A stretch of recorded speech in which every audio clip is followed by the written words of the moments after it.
Sige po mga kapatid, muli po ay maganda at mabiyaya pong gabi po sa atin pong lahat. Bago po tayo magpatuloy po sa atin pong pag-aaral po ng salita po ng Diyos, sa atin pong online Bible study, sa ating pong screen, awitin po natin, Bayan na kay Dilag.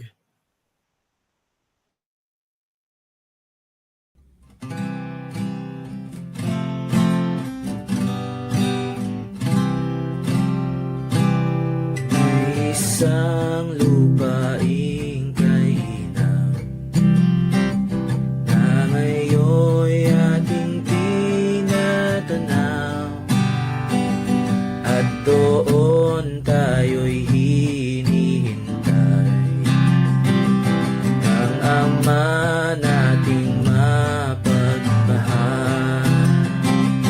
Bayan na kay dilag, magkakatipon tayo roon. Bayan na marilang, na tahanan ng Panginoon. Awit natin ay di huhumpay sa tamis ng pagsasamahan. Ang papuri aalingaw-ngaw sa langit magpakailanpaman. Bayan na kay dilag, magkakatipon tayo roon. Bayan na marilang, na tahanan ng Panginoon. Sa Ama nating mapagmahal, ang papuri ay iaalay, dahil tayo'y kanyang minahal. Pinagpala at pinagyaman. Bayan na kay dilag, magkakatipon tayo roon. Bayan na marilang, na tahanan ng Panginoon.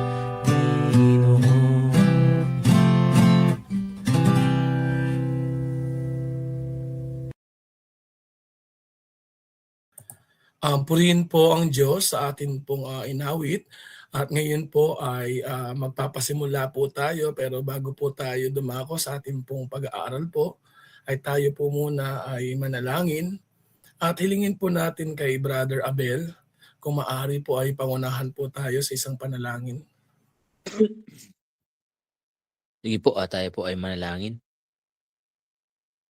Amang banal, dakila at makapangyarihan po sa lahat, muli kami po'y nagpupuri at nagpapasalamat sa mabiyayang gabi na muli ay binigay po sa bawat isa po sa amin. Maraming salamat din po sa maghapon na inyo pong pangunguna. Salamat din po sa pribileyo na kami po ay magtipon sa amin pong online Bible study. Patuloy nawa ay nihiling po namin ang inyo pong banal na spirito ang siyang manguna po sa amin, lalo tigit sa amin pong safety, sa amin pong mga pansamantalang tirahan. Ang panalangin po namin nawa ay tunay nga na pangunahan din po kami. At dalangin din po namin sa amin pong internet connection, nawa ay wala pong maging hadlang, upang sa gayon ay tunay nga na malaya po naming mapakinggan ang amin pong series na talakayan sa pag-aaral ng iyong mga salita sa gabi pong ito. Patuloy din po ay dalangin din po namin ang nangunguna po sa amin pong pag-aaral kay Brother Wilson, patuloy na gabayan at pangunahan din po lalo't higit sa mga may karamdaman mayroon po siya, ay sa inyo po namin siya pinagkakatiwala. Kagalingan din po lalo na sa mga kapatid po namin na nakakaranas din po ng mga sakit, karamdaman. Kayo rin po ang siyang magpagaling. Patuloy din po sa bawat isa po sa amin nawa ay tunay nga na pangunahan din po kami at patuloy na buksan po ang aming pong mga puso't isipan sa pakikinig ng iyong mga salita. At gano'n din po yung, pa-online pa lamang sa amin pong Google Meet ay kayo rin po ang siyang manguna. Maraming salamat po sa patuloy na pangunguna. Ibinabalik po namin ang mataas na papuri, pasasalamat sa tanging pangalan lang po namin Panginoong Yesus. Amen. Muli po ay isang mapagpala po na gabi po sa atin pong lahat at upang mas marami po tayong mga oras po ng ating pong pag-aaral po ng salita po ng Diyos at nakita ko po yung karamihan po sa atin po ay nasa Google Meet na po. Ihanda na po natin ang ating po mga puso at kaisipan, maging ating po mga Biblia, mga notes para sa pag-aaral po. Ibigay ko na po sa ating pong tagapagturo, si Brother Wilson Gutierrez. Okay, maraming salamat, Brother Norman. At tulad ng panalangin ng ating kapatid ay tayo po ay magpapatuloy sa ating aralin sa ikalawang Timoteo. At ngayong gabi po ay ating pong pag-aaralan ang simula sa verse 12 hanggang 16. Ikalawang Timoteo, chapter 2, verse 12 hanggang 16. Kung tayo'y mangagtiis, ay mangagahari naman tayong kasama niya. Kung ating ikaila siya, ay ikakaila niya tayo. Kung tayo'y hindi mga tapat, siya'y mananatiling tapat sapagkat hindi nakapagkakaila sa kanyang sarili. Ipaalala mo sa kanila ang mga bagay na ito na sila'y pagbilinan sa paningin ng Panginoon, na sila'y huwag makipagtalo tungkol sa mga salitaan na hindi mapapakinabangan sa ikapapahamak ng mga nakikinig. Verse 15, pagsikapan mong humarap na subok sa Diyos, manggagawang walang anumang ikahihiya, na gumagamit na matuwid ng salita ng katotohanan. At kahuli-hulian, datapwat ilagan mo ang mga usapang walang kabuluhan, sapagkat sila'y lalong magpapatuloy sa kasamaan. Pagpalain ng Diyos ang pagkabasa ng kanyang mga salita at maliwanag na ang mga bagay na isinulat ni Pablo kay Timoteo ay mga paalaala, mga instruction, mga katuruan, mga katotohanan na kung saan ay magagamit ni Timoteo sa kanyang pagpapatuloy sa paglilingkod at sa kabila ng dinaranas na mga pag-uusig ng mga mananampalataya noong panahon na yon, sapagkat ang Roma ay tunay na nagkakaroon ng pagkamuhi sa mga mananampalataya. Kaya sa biyaya ng Panginoon, atin tatalakayin ang mga katotohanan dito, nakapaloob dito sa ating mga pinag-aaralan o sa ating mga binasa. At dito sa chapter 2 verse 12, although sa King James Version, ginamit niya yung salitang suffer. Kung tayo'y magtitiis, if we suffer, sabi niya dito sa atin, no? Pero sa mga ibang salin, ginamit niya yung salitang if we endure. Kung baga ay sinasabi ito ni Pablo kay Timoteo na ang ibig sabihin ay kung matagalan, no, matiis yung mga paghihirap, mga pagsubok, mga pag-uusig. Sa Tagalog ginamit yung tayo'y mangagtiis, no? Although maliwanag na sa panahon na yon ay hindi napakadali ng isang namumuno sa iglesia. Dahil sa matinding pag-uusig at sa pagkamuhi ng Roma ay ginagamit niya ang kanyang kapangyarihan upang usigin at pahirapan ang maraming mananampalataya. At ang background ng ating teksto ay tunay na sa mga panahon na yon ay marami rin sa mga mananampalataya ang mga tumatalikod sa Panginoon upang matakasan yung mga pag-uusig, yung mga pagpapahirap, yung mga pagsubok na dumarating sa mga mananampalataya.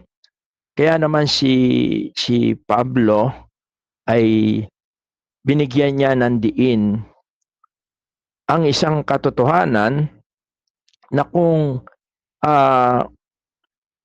si Timoteo at ang mga iba pang mga mananampalataya ay tunay na pagtitiisan, no, o endure yung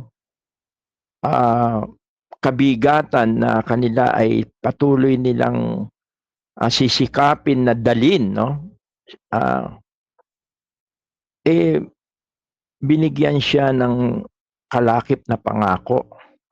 Katunayan, ang simula sa verse 11 hanggang sa mga sumunod, hanggang sa verse 13, sa aking pagsisearch o pagsasaliksik ay ito pala ay isang parang hindi lang kasabihan, bagamat sinabi rito tapat ang pasabi, ito rin ay naging pangunahin na parang salmo o awit ng mga mananampalataya noong panahon na yun. Lalo na pagka sa mga panahon ng kanilang mga pag-uusig. Alam natin kung gaano ang mga sinapit ng mga unang mananampalataya.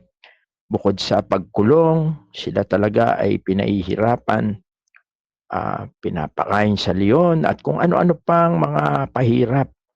At sa mga panahon na yan, ang maraming mga Kristiyano yung talagang naging tiniis nila, in-endure nila yung mga pasakit sa kanila. Inaawit daw nila ang bagay na ito na sinasabi nila kung tayo'y, kaya dito sabi niya, kung tayo'y magtitiis, para itong awit, no? Ay manggahari naman tayong kasama niya. Isa itong nagdala ng ito ay nagdala ng tunay na pag-asa, nagdala ng kalakasan, para itong naging pampamanhid sa mga paghihirap nila sapagkat nakikita nila na sa kabila ng mga paghihirap, pagtitiis nila ay mayroon silang naaaninag na tagumpay, no? Mayroon silang naaaninag na napakaganda na mga bagay na kanilang mararanasan. Sabi nila, kung tayo magtitiis ay manggahari naman tayong kasama niya. Tinutukoy nila rito ay ang ating Panginoong Hesus. At sabi nga ay maaring ito ay eschatology o iniisip nila na yung mga pangyayari na darating na rin ng Panginoong Hesukristo. Pero ito ay isang katotohanan sa isang mananampalataya na ang bawat nagtitiis, nagiging matyaga, no? patiently bearing affliction ay tunay na mayroon itong garantiya, no? May guarantee, may katiyakan ito. Kung tayo magtitiis, sabi niya, ay maghahari naman tayong kasama niya.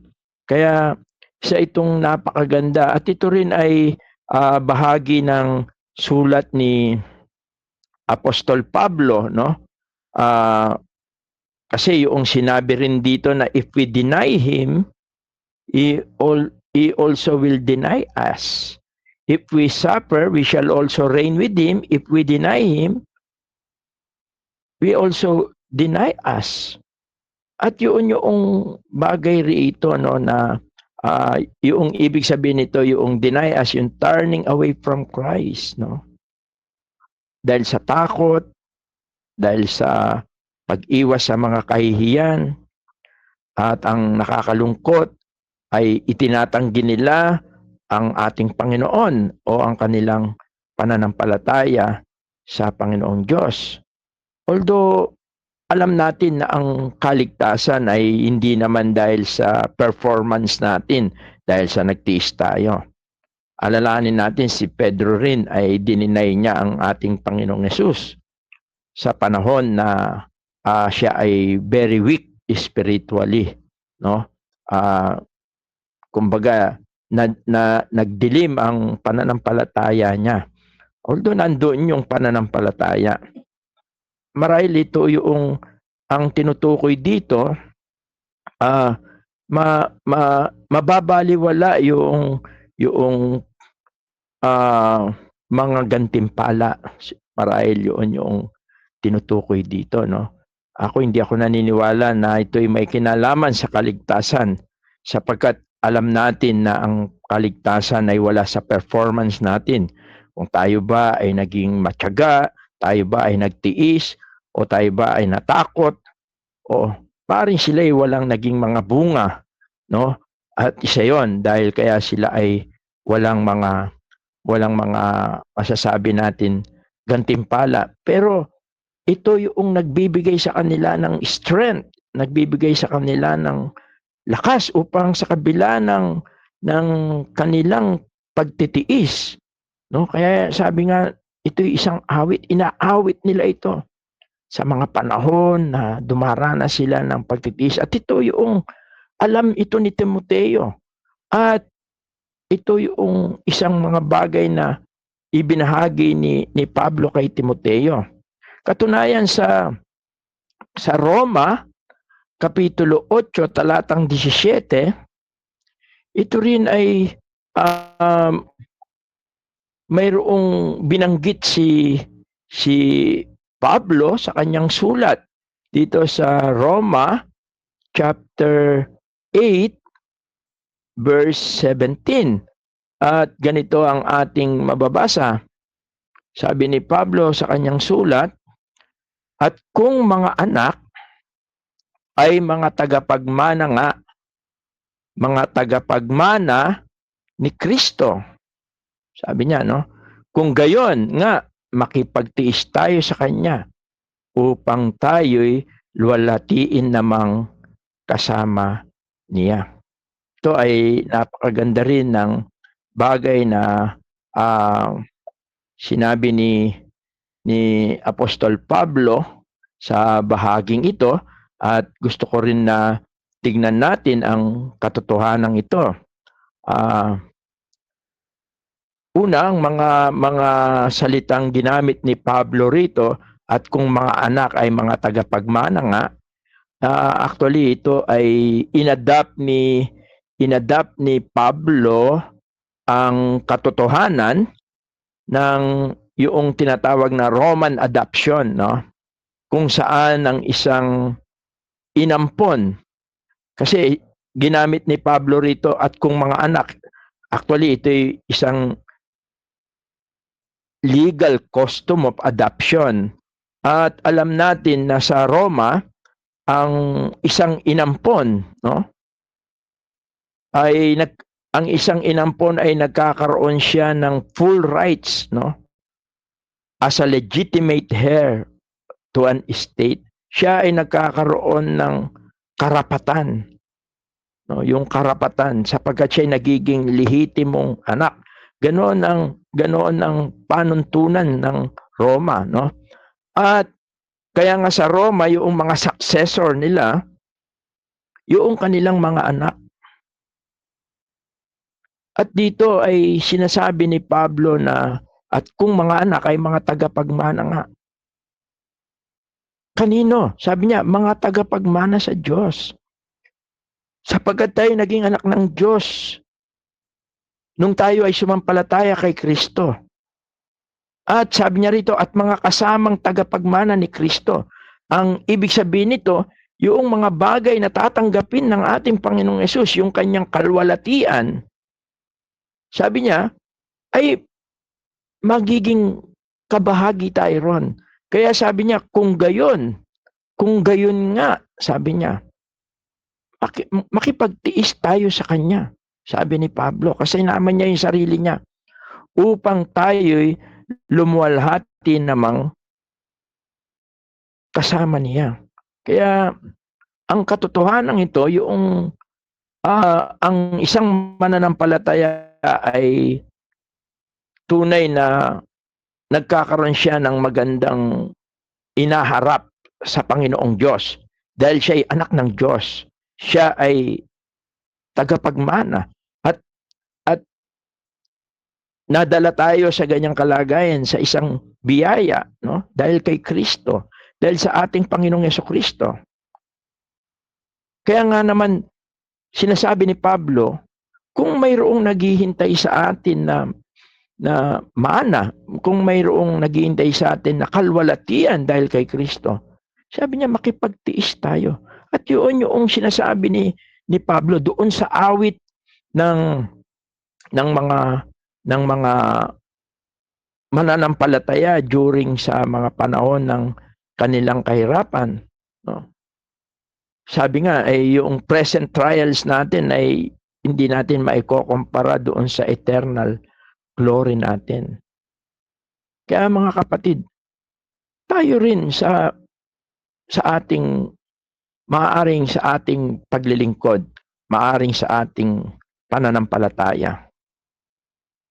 Maaaring tayo rin ay dumaranas ng mga iba't ibang pagsubok, iba't ibang mga pag-uusig, iba't ibang mga kahirapan dahil sa ating pananampalataya sa Panginoon. Meron sa atin na mga dapat sana sila ay very wealthy dahil sa kanilang mga propesyon, dahil sa kanilang pag-aaral. Pero mas pinili nila ang paglilingkod sa Panginoong Diyos dito sa atin. At sa ganung mga bagay ay makikita natin na hindi kawalan ang piliin ang Panginoon at ang paglilingkod sa Panginoon sa kabila ng ang kapalit nito ay mga pag-uusig, mga kahirapan sa buhay na ito. At yan yung binibigyan diin ni Pablo kay Timoteo. At ito yung kanyang encouragement. Ito yung kanyang encouragement kung saan ay pinapaalala niya ang awit na ito. Ang awit ng mga mananampalataya. Ang awit na nagbibigay ng kalakasan, ng pag-asa, no? Upang kanilang maalaala at matanaw ang hinaharap ng isang tunay na Kristiyano. Sapagkat ang ating pagkamamamayan ay doon sa langit. At yan ang isang katotohanan na binibigyan diin dito sa ating mga pinag-aaralan. Sabi niya, kung babalikan natin yung 2 Timothy 12, sabi niya, kung tayo magtitiis, ay maghahari naman tayong kasama niya. Ngunit kung tayo ay susuko, tayo ay tatakas, at pipiliin natin, no, i-deny natin, ikakaila natin ang ating pananampalataya. Hindi ko sinasabing hindi tayo maliligtas sapagkat hindi yon. Subalit ang nakalulungkot pagdating natin doon sa langit ay maaaring wala tayong mga gantimpala. Bakit napakahalaga ng mga gantimpala na inilalaan ng Panginoon sa mga mananampalataya? Sapagkat ito ang mga iaalay din natin sa Panginoon. At ang isang mapagtiis o ang nagtitiis sa mga kahirapan bilang isang mananampalataya sa kanyang paglilingkod, ayon kay Santiago sa chapter 1 verse 12, ay may naghihintay na korona o gantimpala. James chapter 1 verse 12, ganito ang ating mababasa.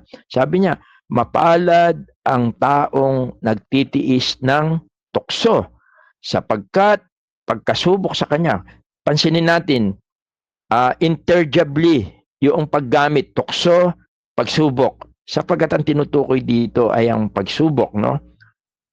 Sabi niya, mapalad ang taong nagtitiis ng tukso sapagkat pagkatukso sa kanya, sabi niya sana, no? Sapagkat pagkasubok sa kanya, siya'y tatanggap ng putong ng buhay na ipinangako ng Panginoon sa mga nagsisiibig sa kanya. At ito yung mga nagtitiis dahil sa kanilang pagmamahal sa Panginoon.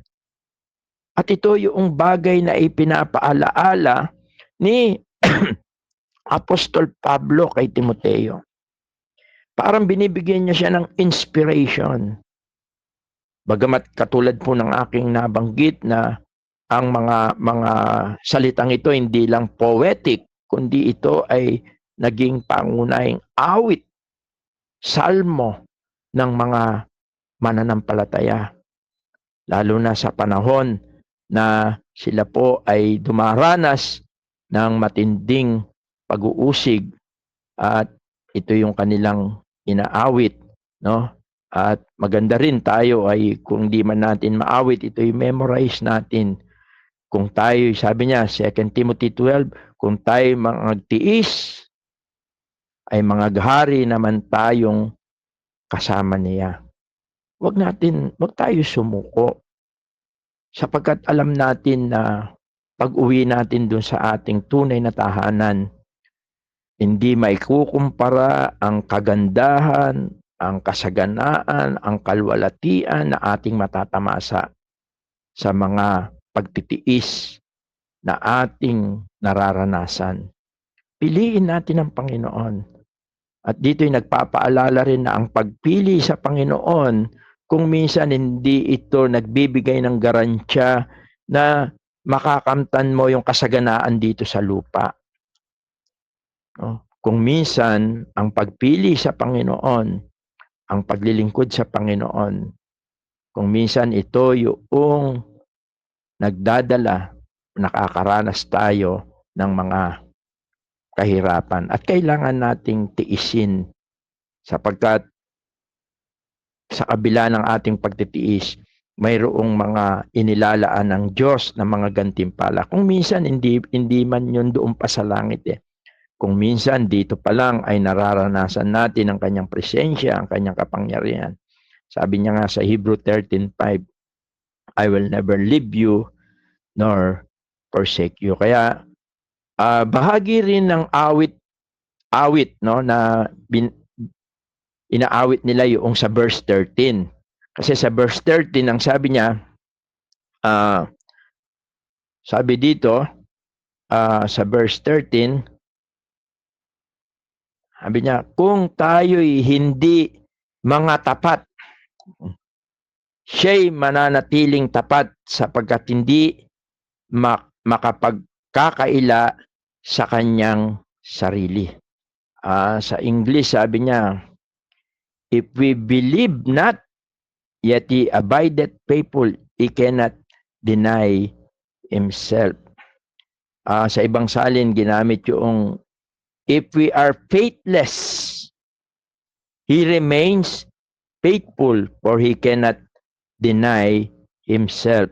Ang talata naman ito, bagamat ito ay bahagi rin, katulad ng aking sinabi na awit, no?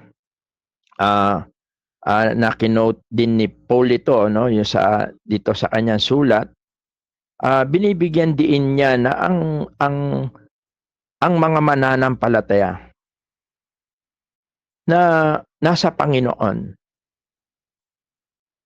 kahit na anong maging kalagayan mo, kalagayan nila, ang Diyos ay naririyan. Yun ang pinaka-konteksto. Yun ang gustong ipaabot ni Pablo. Hindi lang kay Timoteo, kundi sa lahat ng mananampalataya. Sapagkat ang sulat niya na ito ay hindi lang si Timoteo ang bumasa, ito'y binasa sa Efeso. Sapagkat si Timoteo ay naglilingkod doon sa Efeso. At dito ipinapaalala ni Pablo ang katapatan ng Diyos. Sapagkat ang katapatan ng Diyos ay hindi nakabase sa individual, sa performance, o sa anumang kalagayan ng bawat mananampalataya. Huwag nating isipin na pagka tayo ay masipag, no? Kahit na ikaw ay nagsisipag-sipagan lang,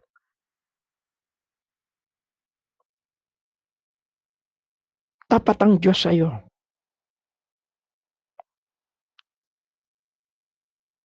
At ito yung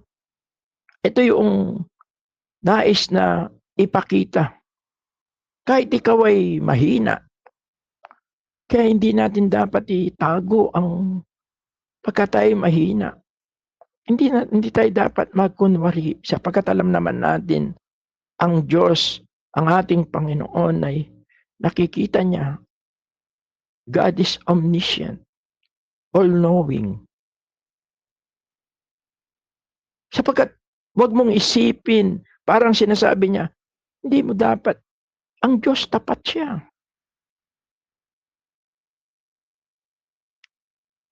Ang sabi rito, no?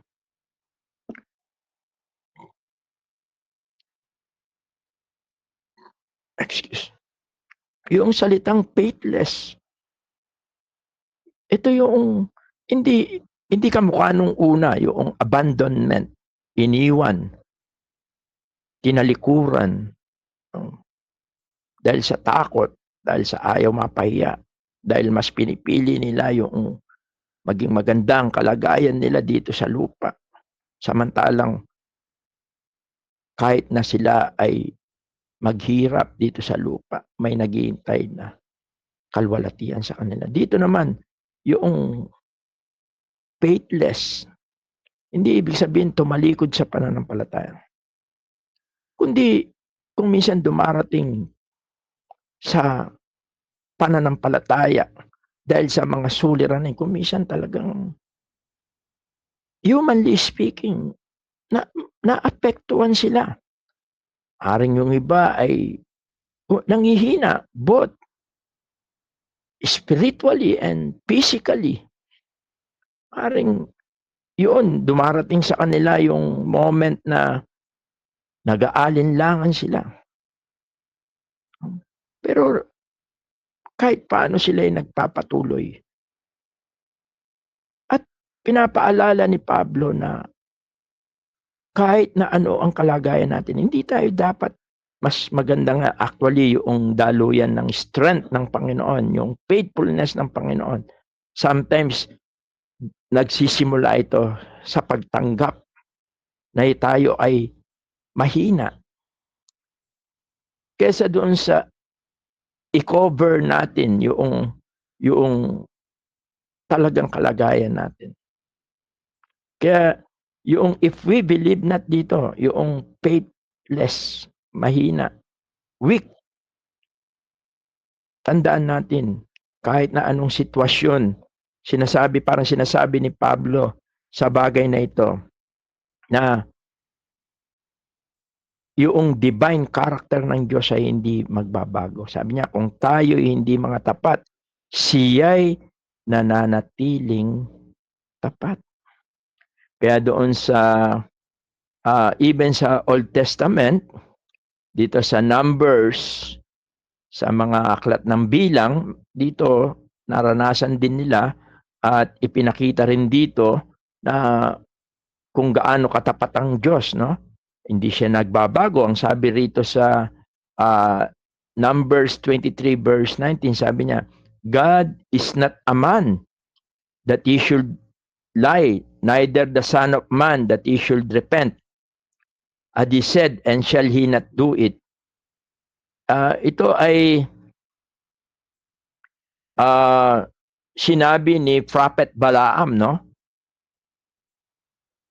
At binibigyan niyan din dito yung unchanging character ng Diyos, yung absolute truthfulness, no? And unwavering faithfulness to His promise. Kung ating kasing titignan ng istoryang ito, si King Balak nung Moab ay parang hinard niya o parang binribe niya si Balaam para si Balaam ay sumpain niya o i-curse niya ang Israel. Dahil si King Balak ay nagkakaroon ng pagkatakot dahil yung growing numbers ng mga Israel. Pero nagbaligtad, no? Imbis na i-curse o sumpain ni Balak ang bayang Israel dahil ang Diyos ay kumilos at nangusap sa kanya. Imbis na yon ang sabihin niya ay yun ang sinabi niya, no? Anong sabi niya? Ang Diyos ay hindi tao na magsisinungaling, ni anak ng tao na magsisisi. Sinabi ba niya at hindi niya gagawin o sinalita ba? At imbis na sumpain, ito yung sinabi ni Balaam, no? At ito ay isang naging pinanghawakan ng mga lalong naging matindi ang pagtitiwala ng mga Israelita. At ganyan din ang sinasabi ni Pablo kay Timoteo na sa kabila ng mga kung mahina man tayo, kung tayo'y minsan ay faithless o hindi tayo tapat o tayo nag-aalinlangan, kung minsan ay ang Diyos ay ang kanyang katapatan ay hindi nagbabago. Sabi nga doon kung babalikan natin yung 2 Timothy chapter 2 verse 13, sabi roon, He cannot deny Himself. Sapagkat ang katapatan ng Diyos ay likas sa Kanya. Likas sa Kanyang banal na katangian. Hindi mo may ambing yung hindi sa ibig sabihin not in human performance. Hindi yung pinagpapala ka niya dahil very good ka, no? Hindi. Nakakamtan natin yung mga pangako niya. Ibig sabihin nito, mahal niya tayo. Kahit paminsan-minsan tayo ay humihina, tayo ay nagkakamali, mahal niya tayo. Magpatuloy lang tayo. Sapagkat ang kanyang mga pangako ay hindi magmamaliw. Totoo po yun, mga pangako niya. At hindi siya maaaring umaksyon ng against doon sa kanyang own nature. At hindi niya babaliin ang kanyang mga salita. Kaya po, ito isang encouragement. Maaring alam ni Pablo ang kalagayan ni Timoteo. Dahil isa sa mga kahinaan ni Timoteo, yung pagiging timid niya, yung pagiging tahimik, yung pagiging matatakotin. No? Alam ni Pablo yon. Kaya pinapaalala ni Pablo na kahit na kung dumarating man kay Timoteo yun, manghawak siya sa mga pangako ng Panginoong Diyos sapagkat yun ay hindi magbabago. Sabi nga sa Lamentations chapter 3 verse 22-23, sabi niya, because of the Lord's great love, we are not consumed. For his compassion never fail. They are new every morning. Great is your faithfulness. Maliwanag na ang kaawaan ng Diyos, ang kanyang katapatan ay lagi itong sariwa sa kanyang mga anak, sa bayang Israel, sa mga mananampalataya noon, kahit sa panahon natin. At maliwanag ito na sa mga panahon ng mga kahirapan natin, sa mga panahon na tayo ay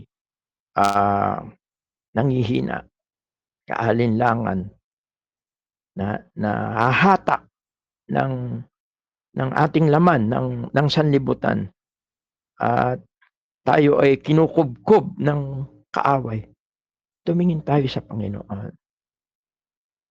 Yakapin natin ang kanyang mga pangako.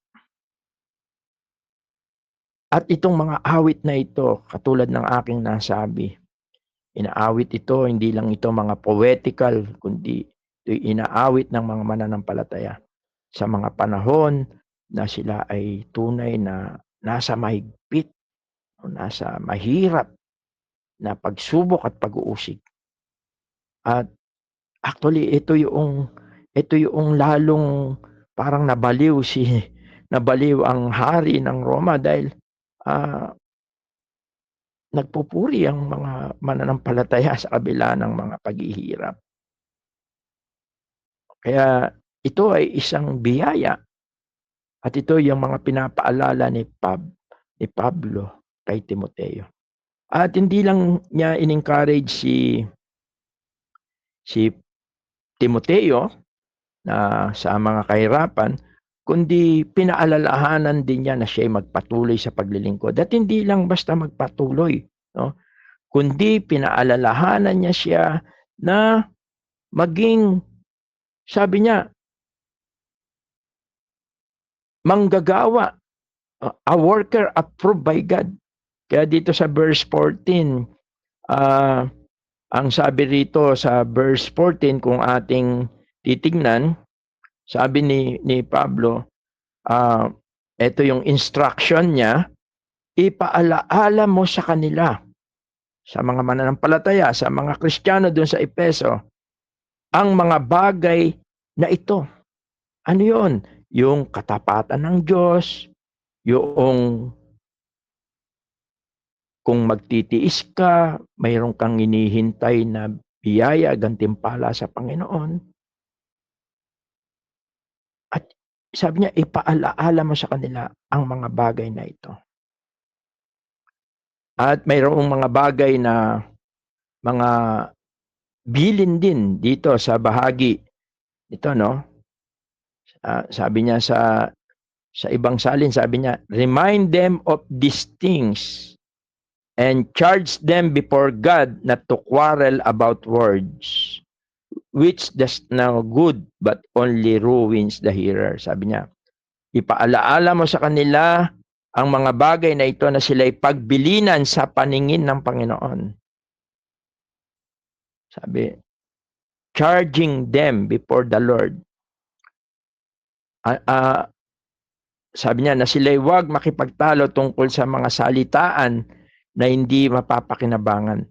Actually, ang mga tinuturo rito, hindi lang ito yung mga bagay na mga udyo na nagdadala ng maling turo, no? Wag silang makipag-debate sapagkat ito ay useless, sabi niya, no? Hindi makakabuti lalo na doon sa mga nakikinig. At ito kasi yung isa sa mga nagiging problema sa Efeso, na yung mga false teacher, yung mga nagdadala ng maling aral, sila yung nagpapasimula ng mga argumento, yung mga meaningless word na sinasabi ni Pablo, yung mga false ideas, hindi sila biblical, hindi sila spiritual. Tulad halimbawa ng pagkabuhay na maguli,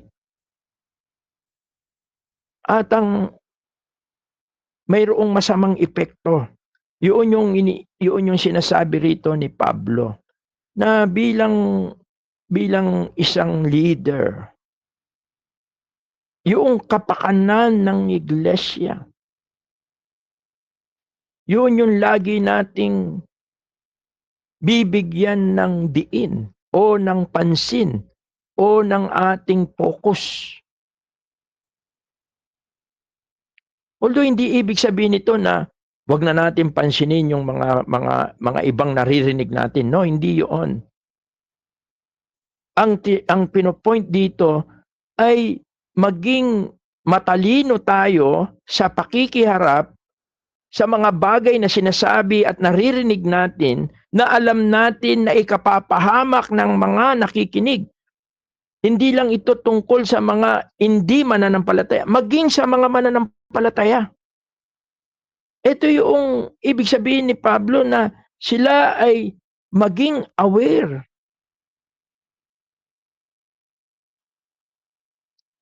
Sapagkat kailangan, ang pinaka-goal nito, ang nais ni Pablo na ang iglesia ay mag-focus sa mga katotohanan kaysa sa mga bagay na mga salita na hindi spiritual, na makaka-damage sa mga nakikinig, sa iglesia, sa church. Kaya hindi lahat ng mga magandang naririnig natin, tatanggapin natin. Maganda suriin din natin. Sabi niya, of these things put them in remembrance, charging them before the Lord that they strive not about words to no profit. Sabi niya, sila'y pagbilinan sa paningin ng Panginoon na sila'y wag makipagtalo tungkol sa mga salitaan na hindi mapapakinabangan. Yung hindi mapapakinabangan.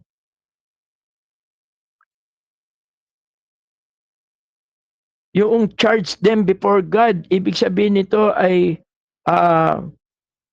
kailangan itong seryosohin. Yung warning na ito.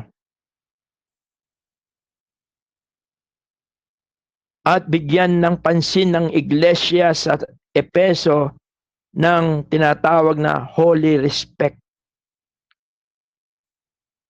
Sapagkat ito ang kalooban ng Diyos. Ito ang gusto ng Panginoon.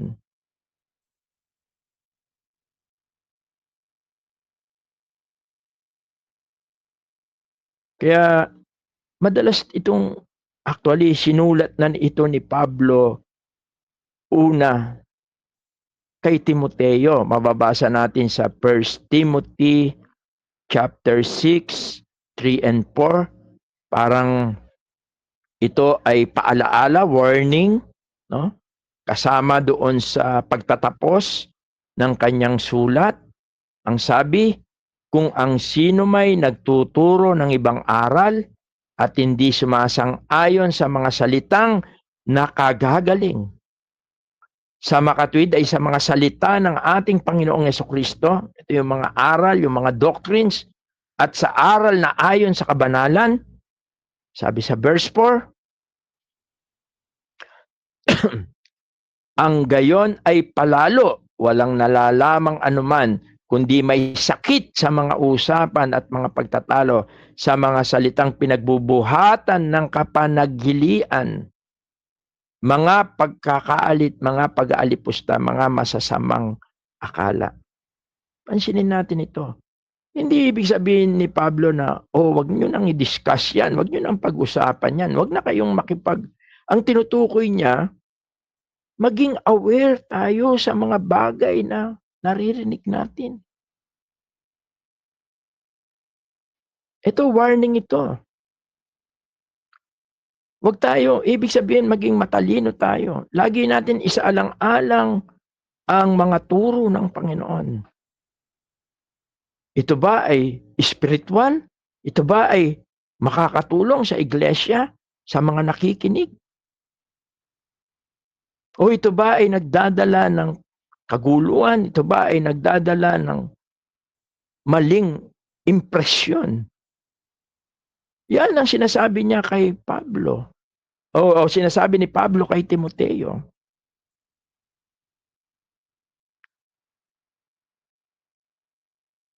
Sabi nga sa Kawikaan 17:14, the beginning of strife is like letting out water, so quit before the quarrel breaks out. Ibig sabihin ay sabi niya, ang pasimula ng pagkakaalit ay gaya ng pagbuga ng tubig. Kaya't iwan ninyo ang pagtatalo bago mag-init sa pagkakaalit.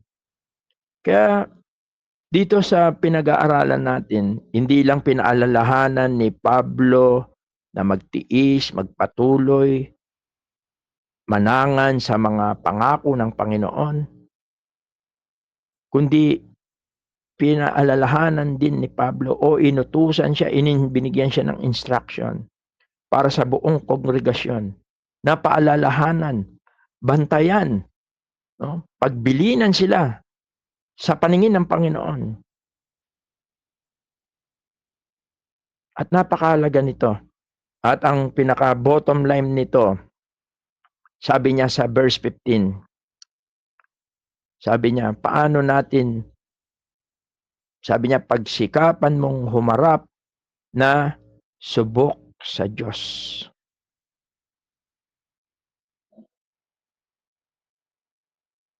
Sabi niya, manggagawang walang anumang ikahihiya na gumagamit na matuwid ng salita ng katotohanan.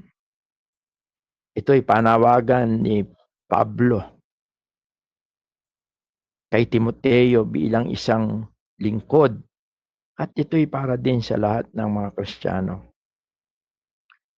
Na ang isang Kristiyano o lalo na ang mga ginagamit ng Diyos,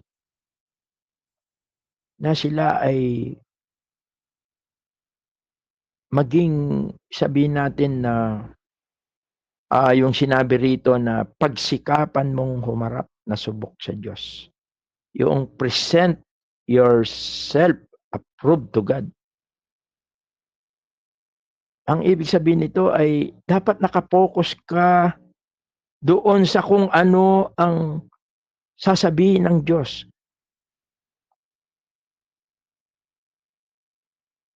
Instead na i-please mo yung mga tao. Ito kasi ang nagiging problema. Yung mga nagdadala ng maling aral, mga men pleaser sila. Kaya kahit paano meron silang mga nahahatak. Tignan natin yon, no? Sila yung mga mananampalataya na. Kasi humanly parang ganun, no? Pagka ginagawang kang pabor, yung mga men pleaser, piniplease ka nila, tinutulungan ka nila, yung etc., parang ikaw naman na bilang nangunguna, madadala ka nila. Imbes na sila yung dadalin mo, ikaw na yung dinadala nila. Dapat yung sinabi ritong present yourself approved to God.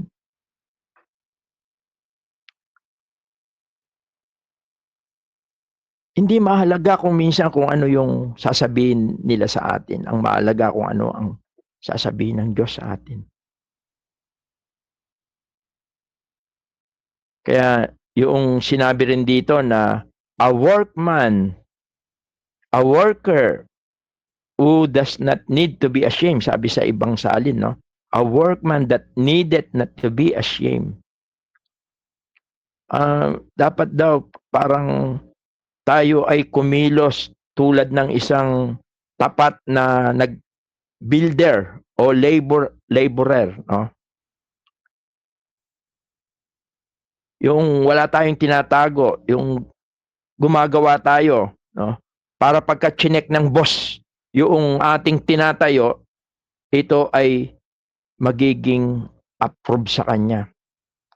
Yun yung ibig sabihin noong a workman that needed not to be ashamed. Hindi tayo maiiya sa Panginoong Diyos sapagkat ginawa natin ito ng ayon sa kanyang kalooban. Ginawa natin ito ng may malinis na hangarin tayo. Sapagkat yung tinatayo natin, siya yung nagbigay ng mga pamamaraan, mga gamit. Parang sa panahon ni Noah, hindi naman si Noah ang pumili ng mga gagamitin niya. Lahat yon, yung sukat, yung instruction ng Diyos yon. Sinunod niya lang. At yun ay, siya ay kumilos. No? Workman that needed not to be ashamed. At yung rightly dividing the word of truth, actually yung rightly, sinasabi rito, dito sa 2 Timothy, yung salita kasing rightly dividing sa Greek word, ordo, THO kasi ordo tomaunta. Yun yung ibig sabihin ng rightly dividing. Ordo tomaunta. Ordo tomaunta. Ordo means right or proper. And tomaunta means to cut. Alam ninyo, yung mayroong kinalaman nito yung sa pag-aararo.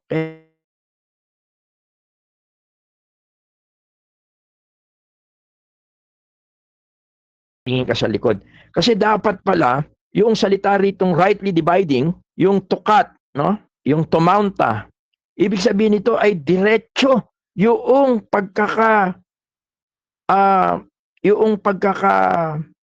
anong tawag rito? Yung pagka ikaw ay sa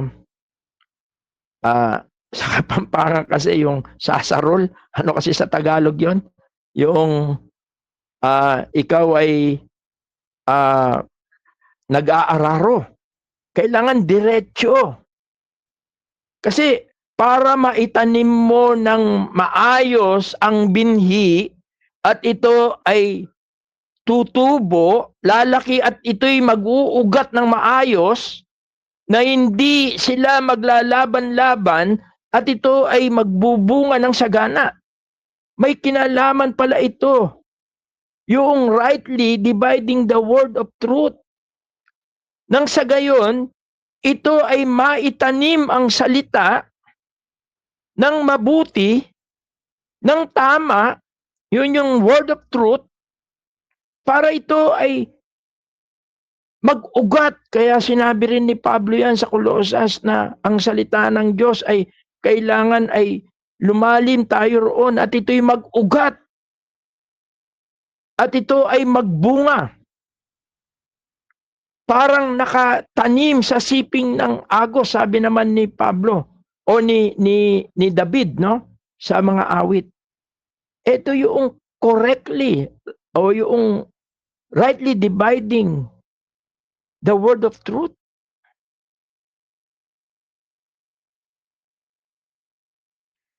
Ibig sabihin nito, teach and explain the Bible accurately. By yung proper meaning. Huwag mong ititwist. Kasi kung minsan, kaya pumapasok yung tinatawag na out of context. Kasi pinipilit mo yung gusto mong sabihin. No. Kung ano yung gustong sabihin ng Diyos, yun ang mas mahalaga. At yun ay kailangan ng masusing yung word na pagsikapan mong humarap na subok sa Diyos, manggagawang walang anumang ikahiya na gumagamit ng matuwid na salita ng katotohanan.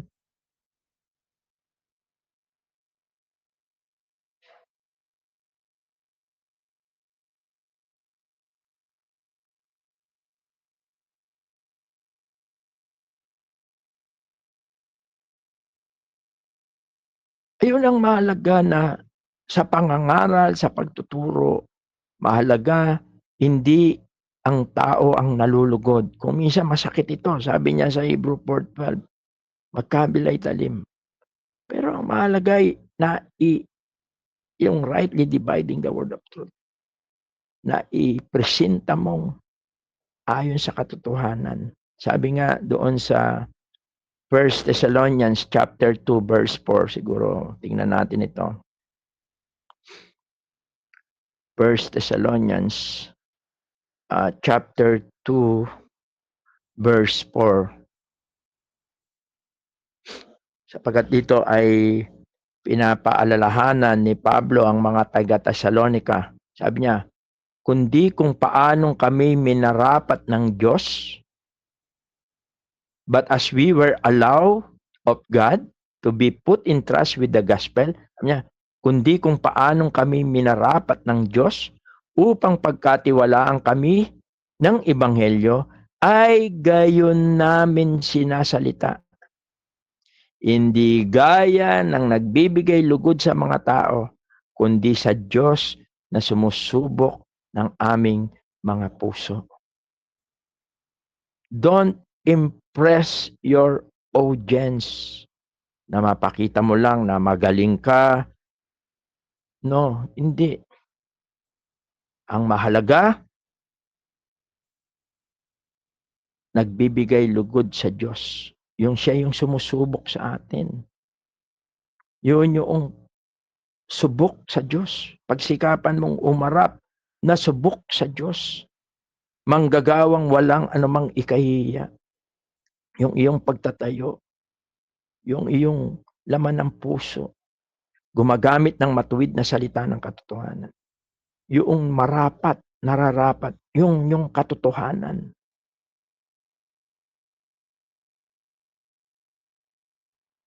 At kauli-ulian, dito sa verse 16, pagkatapos na sabihin ni Pablo kung ano yung mga dapat niya gawin, ay sinabi niya rin dito na datapwat ilagan mo ang mga usapang walang kabuluhan sapagkat sila'y lalong magpapatuloy sa kasamaan. Ang tinutukoy dito ay yung but shun profane and vain babblings, for they will increase unto more ungodliness. Alam ninyo, ang tinutukoy dito ni Pablo, ito yung mga nagdudunong-dunungan doon sa iglesia ng Pilipos, na makikita mo naman yung kanilang buhay, sabi roon, magpapatuloy sa kasamaan, sapagkat sila'y lalong magpapatuloy sa kasamaan.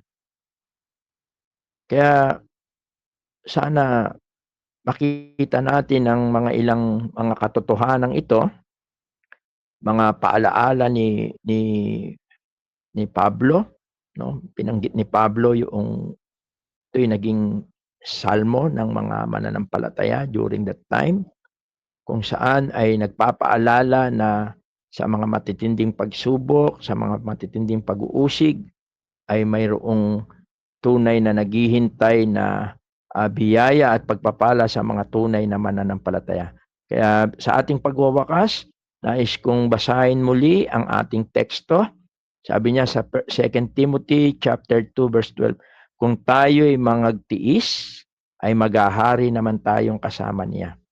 Kung ating ikaila siya, ay ikakaila naman niya tayo. Kung tayo'y hindi mga tapat, siya'y mananatiling tapat sapagkat hindi makapagkakaila sa kanyang sarili. Verse 14, sabi niya, ipaalaala mo sa kanila ang mga bagay na ito, na sila'y pagbilinan sa paningin ng Panginoon. Charged, no? Kaya hindi masama yung tayo ay nagko-correct. Na sila'y huwag makipagtalo tungkol sa mga salitaan na hindi mapapakinabangan sa ikapapahamak ng mga nakikinig. At verse 15, ang sabi, pagsikapan mong humarap na subok sa Diyos, manggagawang walang anumang ikahihiya na gumagamit na matuwid ng salita ng katotohanan. At kahuli-hulihan, sabi niya, datapwat ilagan mo ang mga usapang walang kabuluhan sapagkat sila'y lalong magpapatuloy sa kasamaan. Kaya nawa ang mga bagay po na ito ay atin din pong mai-apply sa ating personal na buhay, sa ating iglesia. Napakahalaga po na nabantayan natin ang ating iglesia sapagkat alam natin na sa mga panahon na ang ating iglesia ay dumaranas ng mga kapagsubukan ay maganda po na maipaalaala ang katotohanan na bahagi ng buhay Kristiyano ang kung minsan ang pagtitiis. Huwag tayong madaya. Akala natin kasi minsan nadidisib tayo. Akala natin ang Christian life ay puro masarap, no? No. Yung masarap po ay doon na sa langit po yon. Yun ang pangako ng Diyos. At kung minsan dito naman ay nararanasan natin. Subalit ang tunay na paglilingkod, parang pinapaalala ni Pablo kay Timoteo, minsan may kasamang pagtitiis. At ang kasamang pagtitiis ay mayroong ganti naman ng Diyos. Minsan dito sa lupa at lalong-lalo na pag-uwi natin doon sa langit. Let us pray po. Ama, salamat po sa gabing ito. Salamat po sa iyong mga salita. At amin pong inihingi na ang iyong mga salita ay patuloy na magliwanag sa aming mga puso, sa aming mga kaisipan. At patuloy kaming manghawak sa iyong mga salita. Nang sa ganun po ay tunay po na sa aming paglilingkod ay kami po ay maging subok. Kami po ay maging katanggap-tanggap sa iyong harapan. At tulungan mo po kami na maglaan ng mga panahon sa pagbabasa, sa pag-aaral ng iyong mga salita. Sapagkat ito po ang siyang tunay na nagdadala ng pagpapala sa iyong iglesia.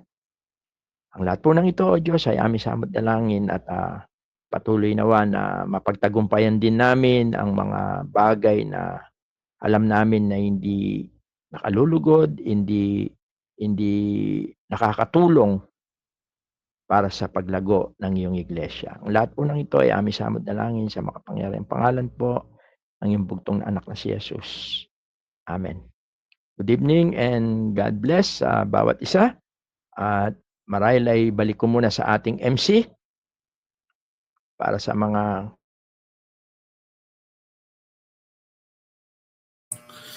Sige po mga kapatid, katulad po ng ating pong narinig po sa ating pong tagapagturo, kung meron po tayo mga katanungan dahil nasa dako na po tayo ng ating pong question and answer po, at kung maaari din po ay pasuyo din po ako sa ating pong FB Live kung may mga katanungan po sa ating pong comment section po.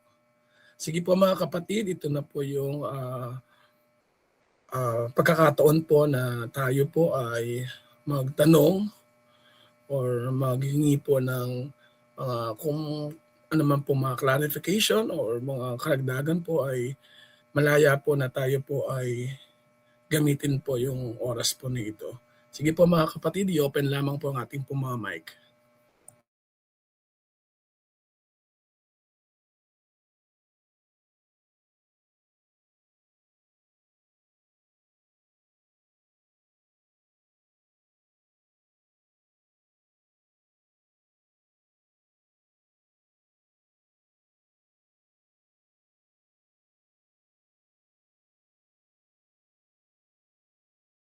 Meron po ba mga katanungan po mga kapatid?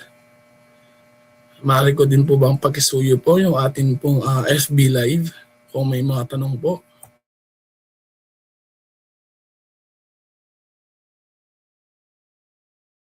Maraming salamat, Brother John. Sige po mga kapatid, last call po sa atin pong mga questions po. Bago po tayo dumako sa atin pong pananalangin po.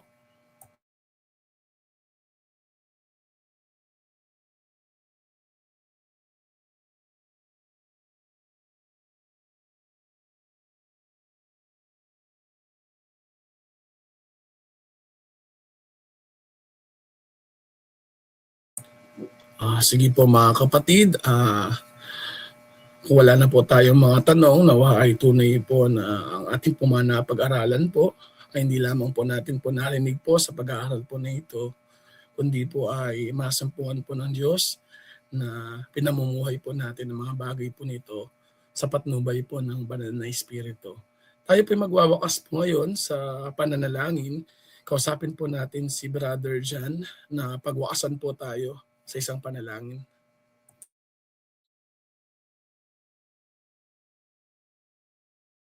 Sige po, tayo po ay manalangin. Ama namin Diyos na dakila, banal at makapangyarihan sa lahat. Hindi po Ama, kami po ay papasalamat sa matiyayang gabi binigay po ninyo para po sa amin po online Bible study. Salamat po sa mga katotohanan po na muli amin po napakinggan, pag-aralan. Salamat po sa patuloy po na pagiging tapat po ninyo sa bawat isa po sa amin. Sa inyong pong pangunguna po sa aming pong mga buhay, yung pananampalataya, yung lingkod. At patuloy, salamat din po sa inyong pong mga salita. Nakita po namin ang kahalagahan po na kami po yung manatili sa tamang katuroan sa inyong pong mga salita. At patuloy, ang aming pong mga motibo po, lalo na po sa mga nakakapagpahayag po, nakakapagturo, maging makinabang po sa mga kapatid. Patawarin niyo po kami sa lahat po ng mga pagkukulang. Patuloy ang dalangin po namin na ang aming po mga puso, ang aming po mga ginagawa ay patuloy po na maging kasiyasiya at kalugod-lugod po sa inyo po na ng harapan. Salamat po sa lahat po ng dumalo sa Google Meet at patuloy dalangin po namin ang lahat pa po ng mga kapanood sa replay. Salamat din po sa inyo pong anak na dinamik. Nagayag po sa inyo pong mga salita. Tuloy sa inyo po namin pinagkakatiwala, bawat kapatid. At yun din po sa gabi po na ito, kayo rin po inaasahan po namin nag-iingat po sa natitirang mga oras po sa gabi po nito hanggang po sa araw po nito. Hindi po Ama, ang lahat po nito ang pinadalangin sa matamis na pangalan ng aming Jesus. Amen. Ito din po sa namin po. God bless po. Thank you po. Good evening and God bless po sa ating lahat. Thank you po. God bless po.